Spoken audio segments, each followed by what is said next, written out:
नमस्कार, सत श्री अकाल, राम राम साहब, हमारी वणक्कम प्रणाम। आप सभी का ऑल्ट न्यूज़ मीडिया में फिर से स्वागत है। मैं आपकी होस्ट गायत्री देवी। हमारे साथ जुड़े हुए farmer DGP of Uttar Pradesh doctor Vikram Singh sir.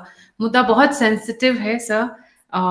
मैं थोड़ा सा भूमिका देना चाहूंगी। आप सभी ने देखा किस तरीके से यूक्रेन ने कुछ ड्रोन्स से बिलियंस ऑफ डॉलर्स का नुकसान किया रशिया का, और ये इतिहास में लिखा जाएगा। अभी जब हम ये शो रिकॉर्ड कर रहे हैं, आज इस वक्त 3 जून को, कुछ देर पहले ही रशिया का एक बहुत इंपॉर्टेंट, रशिया क्रीमिया को ज्वाइन करता हुआ एक बहुत बड़ा ब्रिज उड़ा दिया गया है। और कहा जा रहा है जो उसके लिए 1100 किलो की जो विस्फोटक सामग्री थी, वो ड्रोन्स, छोटे छोटे ड्रोन्स के थ्रू शायद इकट्ठी की गई थी, बट अभी उस पर क्लैरिटी नहीं है। ड्रोन्स के बारे में क्यों बात कर रही हूँ, हमारा सब्जेक्ट ड्रोन्स नहीं है, बट साकिब नचन पगड़ा विलेज कुछ इंपॉर्टेंट है, क्योंकि मुंबई के लिए खतरे की घंटी बहुत बड़ी है। ये जो हो रहा है, ये ऐसा लग रहा है कि they want to have Russia Ukraine kind of a thing in Bharat. Sir, a very warm welcome. ये क्या है मैटर, प्लीज हमें समझाएं। जी sir. Thank you very much. और मैं आपको बधाई देना चाहूंगा कि आपने बड़े महत्वपूर्ण बिंदु को आपने बहुत अपने विश्लेषण से और तीक्ष्ण बुद्धि से उसको आपने अलग करके चिन्हित कर दिया कि खतरा दरवाजे पे नहीं, खतरा घर में प्रवेश कर चुका है।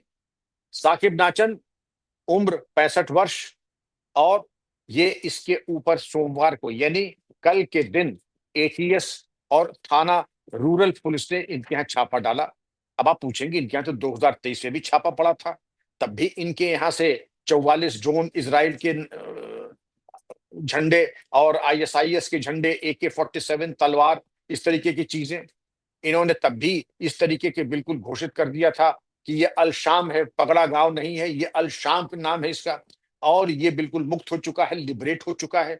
तो फिर ये कल की रेड क्यों हुई? कल की रेड इसलिए हुई क्योंकि पहलगाम में जो नरसंहार नृशंस हुआ था और ऑपरेशन सिंदूर के चलते जो पुराने महागुरु हैं उनके यहाँ छापा डालने कि आखिर वो कर क्या रहे हैं।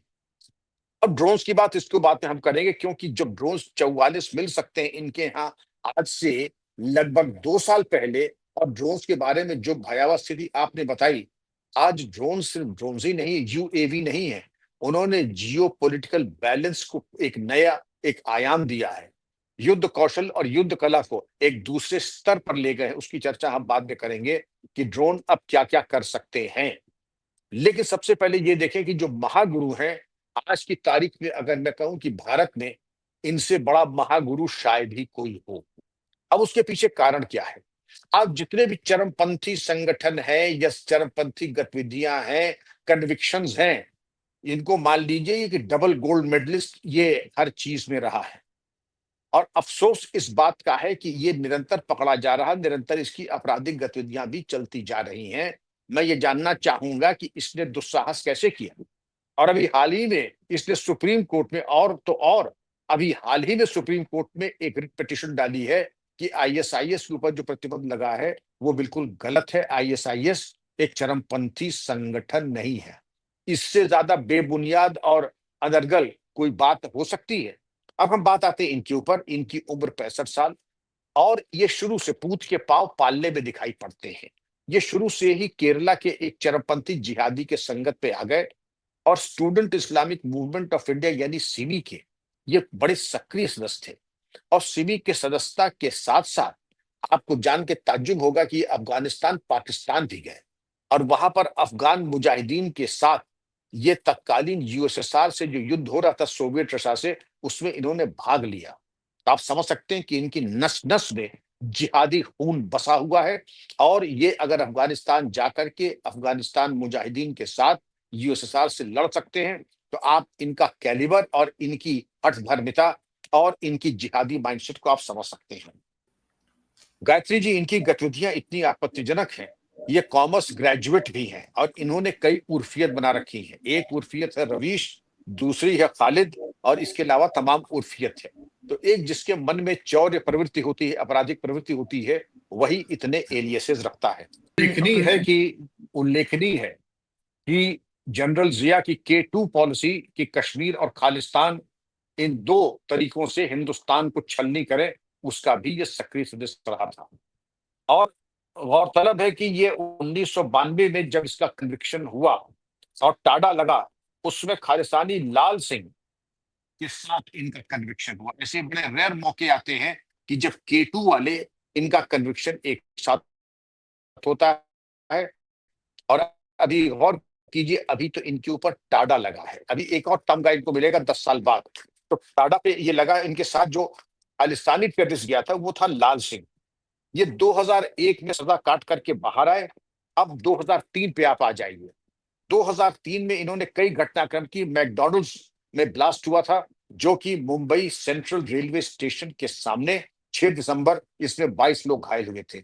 जनवरी 27 2003 को ये विले पार्ले, जो बड़ी पॉश मार्केट है, वहां पर ब्लास्ट हुआ था local train Mulund railway station में। इसमें भी 13 मार्च को ब्लास्ट हुआ। और 2003 में अब इनके ऊपर एक्सप्लोसिव एक्ट, अभी तो टाडा लगा था, अब ये पोटा लगा। ये इकलौते हैं जिनको इस तरीके के एक के बाद एक बड़े से बड़े जो हमारे एक्ट से, पोटा है, एक्सप्लोसिव एक्ट है, वेजिंग वॉर अगेंस्ट इंडिया है, और इनको सजा मिली 10 साल। पहले भी मिली थी 10 साल, फिर मिली 10 साल। और ये जो है अब इनकी गतिविधियां देख लें। और इसके बाद भी जब इन्होंने ये अपनी हरकतों से बाज नहीं आते हैं, इन्होंने किया ललित जैन की हत्या, जो बजरंग दल के सदस्य थे। 2023 में फिर इन्होंने, एनआईए ने इनके यहाँ जब छापा डाला, तो इन्होंने पगड़ा गांव में एक बयात होता है, बयात वो होती है जो कसम होती है कि हम आईएसआईएस के प्रति पूरा हमारा समर्पण है और हम उसके प्रति पूरा अपनी निष्ठा व्यक्त करते हैं। इन्होंने पगड़ा का नाम रख दिया अल शाम। और अल शाम एक तरीके से जैसे सीरिया की जो स्थिति थी, वही इन्होंने अल शाम पगड़ा गांव कर दी कि लिबरेटेड एरिया है। आप पगड़ा गांव की जो दूरी है मुंबई से, वो कितनी है? 60 किलोमीटर। 60 किलोमीटर की दूरी पे अगर इनके पास 44 ड्रोन 2023 में पकड़े गए थे। अब हम आगे की बात करते हैं कि सुप्रीम कोर्ट में ये अभी तक इन्होंने एक और रिट पिटीशन डाली थी कि आईएसआईएस के ऊपर जो बैन लगा है वो गलत है। और अब हम बात करते हैं कि क्या ड्रोन का बरामद होना क्या इतना गंभीर प्रकरण है? आपने खुद देखा कि जो ड्रोन ने तबाही की है यूक्रेन, उन्होंने पूरी रीबूट कर दिया है, रीओरिएंट कर दिया है, युद्ध कौशल और युद्ध कला को रीमैप कर दिया है। यानी कुछ लाख के ड्रोन करोड़ों अरबों रुपए के जेट्स को अगर नेस्तनाबूद कर लेते हैं, ये चीज चिंता का विषय है।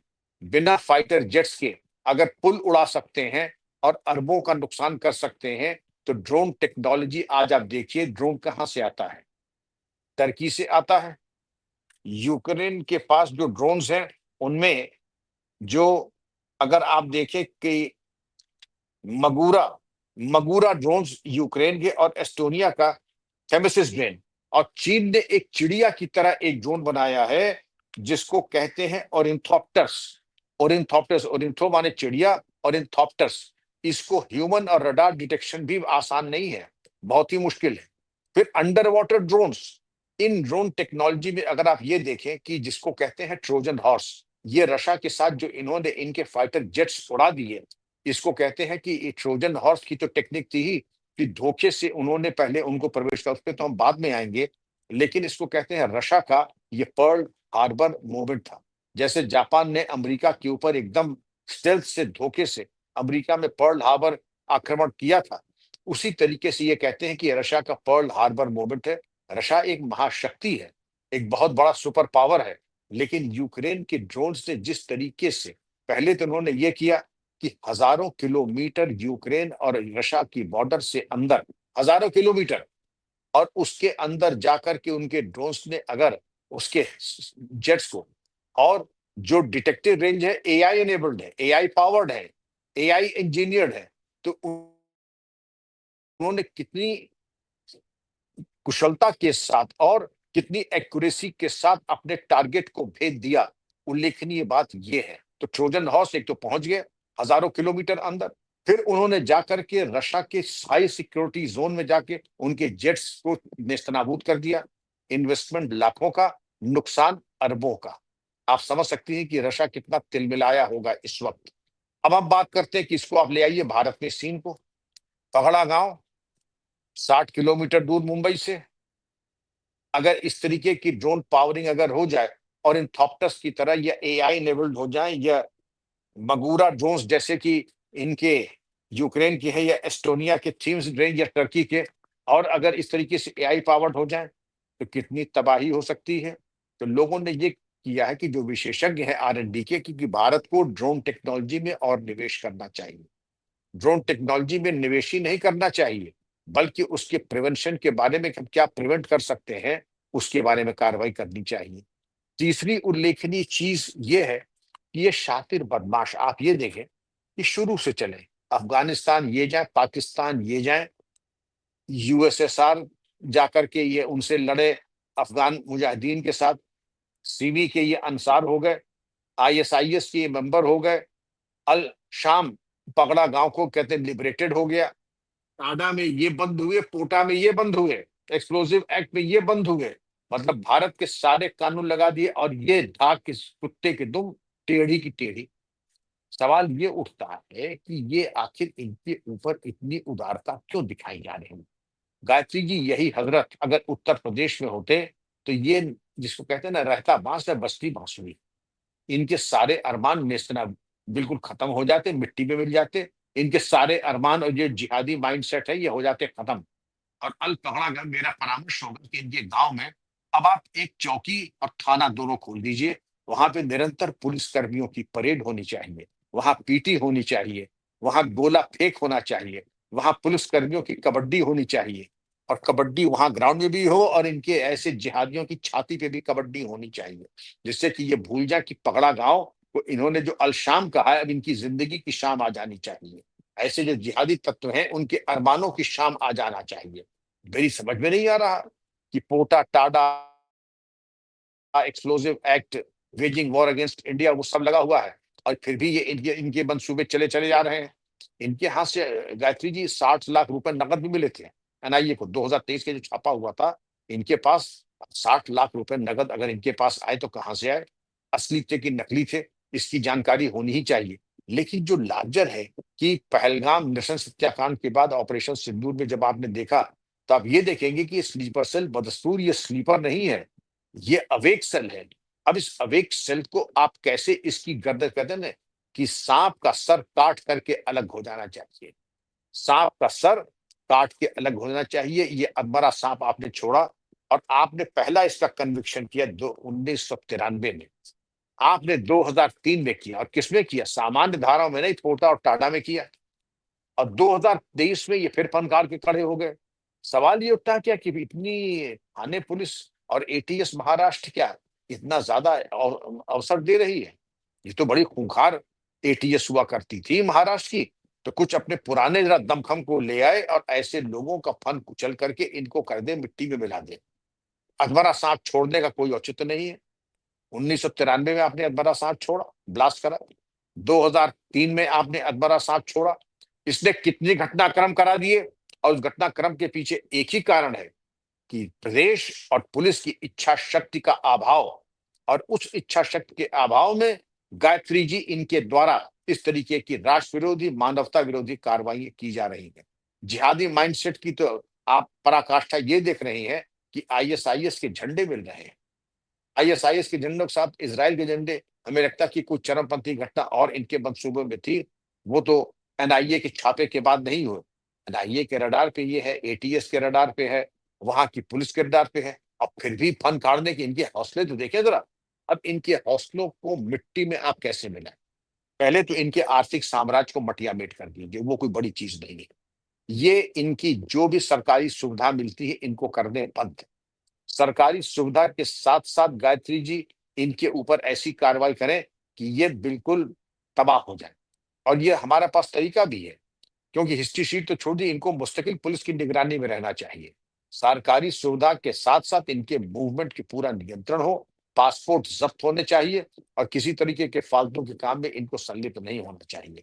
अब मैं उम्मीद करता हूं कि कोई कार्य योजना ऐसी हो, क्योंकि ये एक अकेले ही ऐसे नहीं है जो कि मतलब पुलिस एनआईए के रडार पर है, जरूर इनका गिरोह होगा।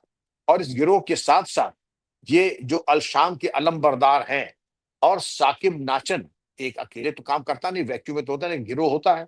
अगर उन्होंने इतना दुस्साहस किया कि हम अल शाम बना देंगे और लिबरेटेड जोन कर देंगे सीरिया की तरह, तो उनके गिरोह के और सदस्य कौन है, उनके ऊपर हमने क्या कार्रवाई की है, उनके बैंक बैलेंस को हमने अटैच किया कि नहीं किया, यूएपीए के अंतर्गत और एनएसए के अंतर्गत हमने कार्रवाई अगर नहीं की तो क्यों नहीं की, ये तमाम सवाल है मेरा महाराष्ट्र पुलिस को और एनआईए।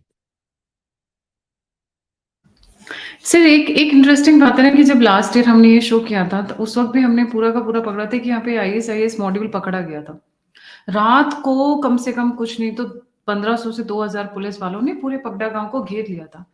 इनको फिर भी ये कैसे इतनी सांस लेने की मिल गई, इसको तो जड़ से उखाड़ के फेंक देना चाहिए था, राइट नेक्स्ट टू मुंबई। को सांस लेने की फुर्सत मिल गई कि फिर से इजरायली ड्रोन्स ला रहे हैं, चाइनीज ड्रोन्स ला रहे हैं, कहाँ कहाँ से ड्रोन्स ला रहे हैं, कहाँ कहाँ से पैसे ला रहे हैं, इक्विपमेंट्स ला रहे हैं, हथियार ला रहे हैं, जखीरा पकड़ा जा रहा है। ये कैसे, ये बीच में ये साकिब नचन फिर से छूट के आए? क्या हुआ क्या बीच में कि मतलब जिसको आपने काट कर बराबर कर दिया था वो फिर से एकदम बरगद का पेड़ बन गया? जी। आप सही कह रहे हैं, क्योंकि इसके ऊपर अगर प्रभावी कार्रवाई होती, जड़ काट करके उसमें मट्ठा डाल करके और आग लगा दी जाती, तो इतना इनका हौसला बुलंद थोड़ी होता। जाहिर है कि कहीं ना कहीं कोई उदारता है, शिथिलता है। मैं तो यहां तक कहूंगा कि कॉम्प्लिसिटी भी कहीं होगी। अगर गहराई से जांच की जाए तो कहीं ना कहीं शासन प्रशासन और पुलिस की भी कॉम्प्लिसिटी और संलिप्तता आप जरूर देखिएगा, क्योंकि बिना संलिप्तता के ऐसे कोई ग्रोथ थोड़ी कर सकता है। आप खुद देख लें कि इस तरीके से कोटा में ये गए, टाडा में ये गए, जितने गंभीर एक्ट से उसमें गए, और अभी तक यूएपीए नहीं लगा है, अभी तक इनकी चल अचल संपत्ति कुर्क नहीं की गई है, जब तक कि इनको तबाह कर दिया चाहिए। और अभी भी जहां पर इनके गांव में, पगड़ा में कम से कम एक थाना खुल जाना चाहिए था, जिससे कि वहां गांव वालों को जहां जहां इस तरीके के अवांछनीय तत्व होते हैं, थाना, पुलिस चौकी, पुलिस लाइन वहीं खुल जानी चाहिए, जिससे कि पुलिस की निगरानी में रहे और पुलिस इनको बराबर इन पे निगरानी करती रहे। लेकिन ऐसा कुछ भी नहीं हुआ। जब ऐसा कुछ भी नहीं हुआ तो हमने, जाहिर है कि इसको, इनको बहुत ज्यादा ढिलाई के साथ और बहुत ज्यादा उदारता के साथ हम इनके साथ पेश आए। परिणाम हमारे सामने, देश के सामने है। 60 किलोमीटर दूरी पर अगर ये 44 ड्रोन ला के रख सकता है, तो उन ड्रोन को एआई पावर करके ये आक्रमण भी कर सकता है, क्योंकि यही ड्रोन जो आज एस्टोनिया और यूक्रेन और टर्की के पास हैं, जब ये पहले भी पहुंच सकते थे तो ये भी पहुंच सकते हैं। तो हम तबाही को दावत क्यों दे रहे हैं? हमने क्यों नहीं इसको मटियामेट किया? क्यों नहीं इसको हमने और इसके गिरोह को यूएपीए के अंतर्गत दूर कहीं जा करके इसको आसाम वगैरह में क्यों नहीं निरुद्ध किया? समय की पुकार ये है कि इनको साकिब नाचन गिरोह को आसाम या और उससे दूरस्थ कहीं जेल में भेजें। जेल में भेजने की जरूरत क्या है? सिर्फ चाइना वाला मॉडल कितना अच्छा है, किडनी, लिवर, आंखें। मैं कुछ कह नहीं रही हूँ, मैं तो सर चाइना मॉडल का एग्जांपल दे रही हूँ। Why to China west model अगर जो है, हाँ, हाँ, जी। नहीं, आप आपका अपना अभिमत है, लेकिन हम तो लोकतंत्र है, चाइना डिक्टेटरशिप है। चाइना तो वीगर में जो कर रहा है, कहा है, और दुनिया मिस्टर में किसी की हिम्मत नहीं की कि उसके एक शब्द आलोचना में कहे या टीका टिप्पणी। लेकिन भारत में, ओ हो, हमारे प्रोफेसर अली खान साहब, यहाँ मॉब लिंचिंग हो रही, यहाँ बुलडोजर चल रहे हैं, बड़ी आपत्ति है आपको। मॉब लिंचिंग किसी की भी हो, गलत है, लेकिन कश्मीर में जो लाखों कश्मीरी ब्राह्मण गए, उनको मॉब लिंचिंग आप नहीं कहेंगे। एक मीट वाला अगर मार दिया जाए तो उसको लेकर ताबीज बना बना के पूरे दुनिया में अब आप बेचेंगे। अरे कश्मीर के पंडितों, हम तो तब जानते हैं कि अगर आप कश्मीर के पंडितों के बारे में भी एक शब्द कह दें, ये जो मॉब लिंचिंग की बातें करते हैं, गायत्री जी, आपने कभी सुना कश्मीरी पंडितों के बारे में किसी ने एक शब्द संवेदना का कहा? नहीं सांस कहा भी है। नहीं लेते, सिर सांस भी नहीं लेते हम्म। उनके बारे में। But the point to be noted जी जी इज, जी। भय, जैसा कि आप हमें अपने शोज में अक्सर कहते हैं, भय भी न होई न प्रीत। तो कुछ तो डर का माहौल होना चाहिए। ये साकिब नाचन जितनी बार कोर्ट से छूट कर आया, हर बार उससे आगे का काम किया है। उसको अपनी जिंदगी की परवाह नहीं है। तो जब जिस इंसान को अपनी जिंदगी की परवाह ना हो तो उनका एग्जाम्पल सेट किया जाता है। And I actually admire the China model in this way. Democracy, too much of democracy is also harmful for the country. हमारे यहाँ कुछ ज्यादा डेमोक्रेसी हो गई है, एग्जाम्पल सेट करना भूल गए हैं। क्योंकि जब तक लॉ एंड ऑर्डर में एग्जाम्पल सेट नहीं किए जाते हैं, लोगों के अंदर भय नहीं होता है, और भय नहीं होता तो रिस्पेक्ट नहीं करते हैं। यहाँ पर हर कोई अपने आप में फन्ने खां है। और साकिब नाचन का ये रिकॉर्ड कहता रहा है कि उनको अपनी जिंदगी से कोई प्यार नहीं है। तो प्यार नहीं है तो मरो, मर रहे हो तो उसके बॉडी ऑर्गन्स यूज करने में क्या बुराई है सर? कुछ लोगों का भला हो जाएगा कम से कम। मतलब I I am not for cruelty, but मुझे ऐसा लगता है जब इस टाइप के लोग हैं तो उनका एग्जाम्पल सेट करना जरूरी है। It has to be exceptional and rare examples actually. जी, थैंक यू सो मच नहीं सर गायत्री जी, मैं समझता हूँ जी कि जब तक हमारे यहाँ लॉज ऐसे हैं, हम लोग कॉन्स्टिट्यूशनल डेमोक्रेसी है, शायद ये हम बिल्कुल न कर पाएँ, लेकिन हमारे पास कानून इतने समर्थ और सक्षम है कि उसका अगर निर्भीक अनुपालन करें, यूपी में कहाँ ये सब होता है, लेकिन यूपी में जो होता है उतना ही हम कर दें, उसका 1% कर दें, तो मैं समझता हूँ कि साकिब नाचन के मंसूबे सब समाप्त हो जाएँगे और ये ब्रह्म कुमार हो जाएँगे। जी, जी। Thank you so much sir for joining. जाने से पहले सभी व्यूअर्स से रिक्वेस्ट है, प्लीज़ लाइक, सब्सक्राइब और शेयर करना ना भूलें और अगर आप मुझसे जुड़ना चाहते हैं, सभी लिंक्स डिस्क्रिप्शन बॉक्स में। इसी के साथ जय हिंद, जय श्री राम, हर हर महादेव। जय हिंद, जय thank Shri you. Ram. Thank you.